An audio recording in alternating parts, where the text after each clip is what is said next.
Steve Hackett says much happened between his first and third album. He's celebrating the 40th anniversary of that third album, Spectral Mornings, right now. I'm John Beaudin from Rock History Music. I love the transformation in watching how an artist grows. When I bought Madman Across the Water, for instance, by Elton John, I was surprised to know that, there were albums that I hadn't bought before that. Tumbleweed, the debut album, Empty Sky. And I was excited that I could go back and kind of see how he progressed. And of course, loving him since 1974, I think it was, or 73. I bought Madman a little late.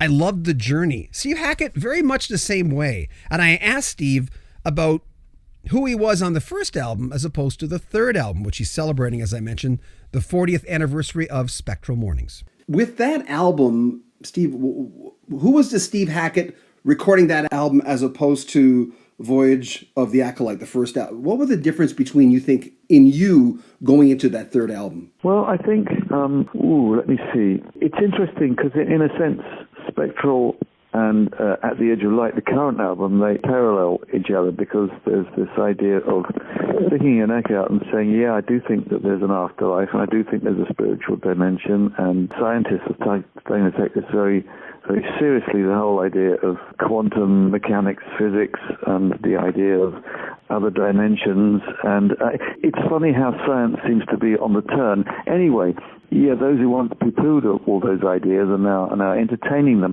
It's very interesting. I think the difference between Voyage of the Acolyte, which was my first solo effort, where I was giving free rein to all sorts of ideas.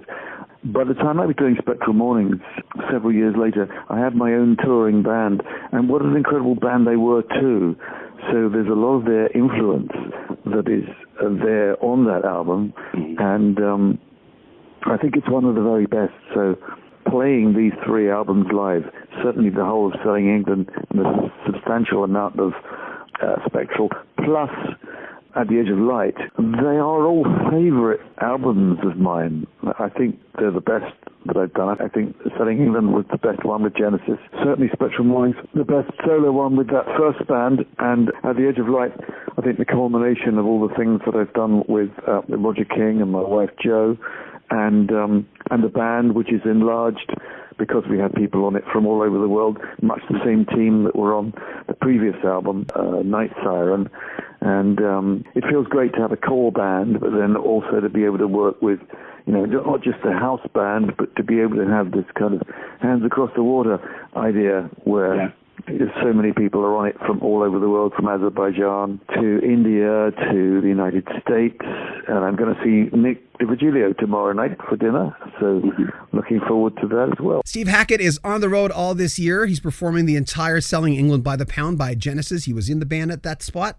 Also, the 40th anniversary of Spectral Mornings, his third solo album. At the Edge of Light is his brand new album. He's also playing songs from that and a lot more. Go to hackettsongs.com. Make sure you comment on our video, subscribe to our channel, and share our videos. I'm John Beaudin from Rock History Music.